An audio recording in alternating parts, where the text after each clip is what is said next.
부모, 역할인가 기능인가? 많은 어른들은 아이들에게 말을 걸 때 역할을 연기한다. 유치한 말과 목소리를 사용한다. 그들은 아이를 내려다보면서 말한다. 아이를 자신과 동등한 상대로 대하지 않는 것이다. 당신이 일시적으로 더 많이 알거나 몸집이 크다고 해서 아이와 당신이 동등하지 않음을 의미하는 것은 아니다.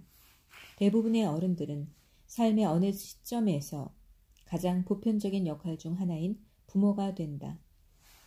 여기서 중요한 물음은 부모라는 기능과 동일화되지 않으면서도, 즉 그것이 에고의 역할이 되지 않으면서도 부모로서의 기능을 충분히 다 할 수 있는가 하는 것이다. 부모의 필수적인 기능에는 아이가 필요로 하는 것을 챙겨주는 것, 위험에 처하지 않도록 보호해주는 것, 때로는 무엇을 해야 하고 무엇을 하지 말아야 하는지 말해주는 일 등이 포함된다. 그러나 부모인 것이 정체성이 될 때, 즉 자신의 자아의식 전부나 많은 부분이 그것으로 이루어질 때, 그 기능은 쉽게 지나치게 강조되고 과장되어 당신을 점령해버린다. 아이가 필요로 하는 것을 과도하게 챙겨주고 결국 아이를 망치게 된다. 위험을 막는 것이 아니라 과잉 보호하게 되고 아이가 세상을 탐험하거나 스스로 시도해보는 것을 가로막는다. 할 일과 하지 말아야 할 일을 말해주는 것이 통제와 억압이 된다. 더 심한 경우는 특정한 기능들이 더 이상 필요하지 않게 된 나중까지도 역할 정체성이 그 자리에 계속 남아있는 일이다. 그렇게 되면 아이가 자라 성인이 된 뒤에도 부모는 마음속에서 부모의 역할을 내려놓지 못한다. 자기 자식이 자신을 필요로 하기를 바라는 욕구를 내려놓지 못한다. 심지어는 아이가 40살이 되어도 부모는 무엇이 너를 위해 가장 좋은지 내가 안다라는 관념을 내려놓을 수 없다. 부모라는 역할을 강박적으로 계속해서 연기하고 있으며 따라서 진정한 관계는 존재하지 않는다. 역할로 자신의 존재를 정의 내리는 부모는 부모임이 중단되었을 때 정체성을 잃게 되는 것을 무의식 중에 두려워한다. 성인이 된 자식의 행동을 통제하고 영향력을 행사하려는 욕구가 좌절되면 보통은 그렇게 되지만 그들은 자식을 비난하거나 불인정하고 자식이 죄책감을 느끼게 만들려고 한다. 이 모두가 부모로서의 역할과 정체성을 유지하기 위한 무의식적인 시도이다.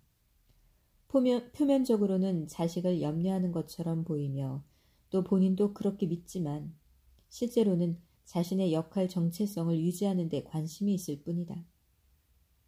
에고가 지배하는 모든 동기는 때로는 에고가 작용하는 본인 자신도 눈치채지 못할 정도로 영리하게 변장을 하고 있지만 자기 강화와 자기 이익을 위한 것이 대부분이다.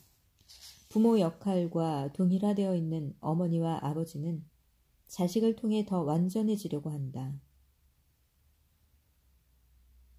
자신이 끊임없이 느끼는 결핍감을 채우기 위해 다른 사람을 조종하려는 에고의 욕구가 이제는 자식을 향한다. 자식을 조종하려는 부모의 충동 뒤에 숨어있는 가장 무의식적인 가정과 동기들이 의식화되어 목소리를 가지면 아마도 대략 다음의 말을 할 것이다. 나는 내가 이루지 못한 것을 네가 이루어 주기를 바란다. 세상의 눈에 중요한 인물이 되기를 바란다. 그렇게 되면 나도 너를 통해 중요한 사람이 될 수 있다. 네가 나를 실망시키지 않았으면 좋겠다. 나는 너를 위해 정말 많은 것을 희생했다. 내가 너를 불인정하는 것은 너를 죄책감 때문에 불편하게 해서 결국은 나의 소원대로 행동하게 만들기 위해서다. 그리고 말할 나위도 없이 너를 위해 무엇이 최상인가는 내가 가장 잘 안다. 나는 너를 사랑하며 내가 옳다고 말하는 대로 네가 행동하기만 한다면 앞으로도 너를 사랑할 것이다. 그러한 무의식적인 동기들을 의식화하면 즉시 당신은 그것들이 얼마나 터무니없는 것인지 보게 될 것이다. 그것들 배후에 자리한 에고도 보게 될 것이고 그것의 기능장애도 보게 될 것이다. 내가 대화한 부모 중에는 놀랍군 내가 이렇게 하고 있었단 말인가? 하고 갑자기 깨닫는 사람들도 있었다. 일단 자신이 무엇을 하고 있는지 혹은 무엇을 해오고 있었는지 알게 되면 그것의 무익함도 보게 되며 그 무의식적인 패턴은 저절로 막을 내린다. 알아차림은 변화를 위한 가장 큰 촉매이다. 만약 당신의 부모가 당신에게 그렇게 한다면 부모에게 그들이 무의식적이며 에고에 사로잡혀 있다고 말해서는 안 된다. 그런 말을 하면 에고는 방어 자세를 취할 것이기 때문에 부모는 더 무의식적이 되기 쉽다. 그들 안에 있는 것은 에고이지 진정한 그들이 아니라는 것을 알아차리는 것으로 충분하다. 에고의 방식은 아무리 오래 계속된 것일지라도 당신이 그것들에 내면적으로 대항하지 않으면 거의 기적적으로 소멸될 때가 있다. 대항은 에고에게 다시 살아나는 힘을 줄 뿐이다.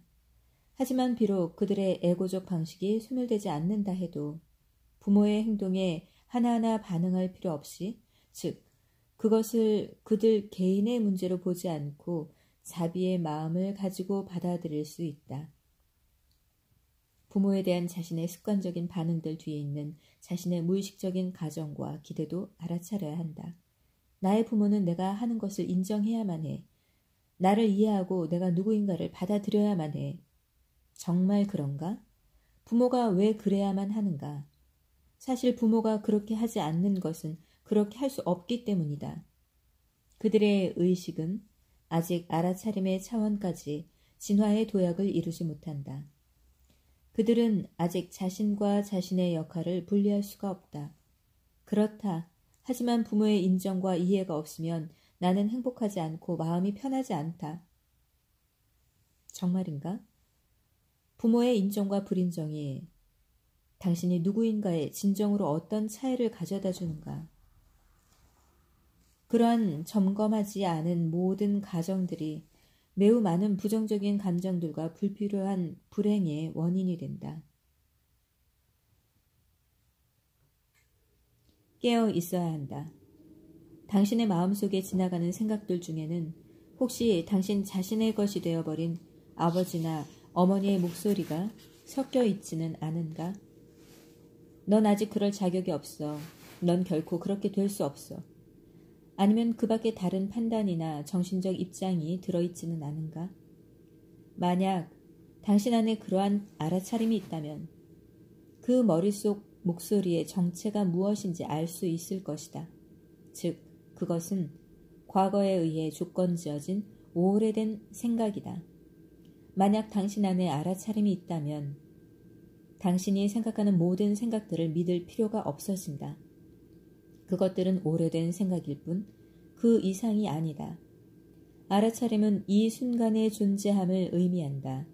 오직 현존만이 당신 안의 무의식적인 과거를 소멸시킬 수 있다. 만약 자신이 높은 깨달음을 얻었다고 생각한다면 부모를 찾아가 일주일만 함께 지내보라고 람다스는 말했다. 좋은 조언이다. 부모와의 관계는 그 후에 이루어지는 모든 관계의 분위기를 결정하는 원초적인 관계일 뿐 아니라 당신이 어느 정도까지 이 순간에 존재할 수 있는지 판단하는 좋은 시험이다. 함께 나눈 과거가 많은 관계일수록 더 많이 이 순간에 존재할 필요가 있다. 그렇지 않으면 언제까지나 과거를 재현하며 살게 될 것이다.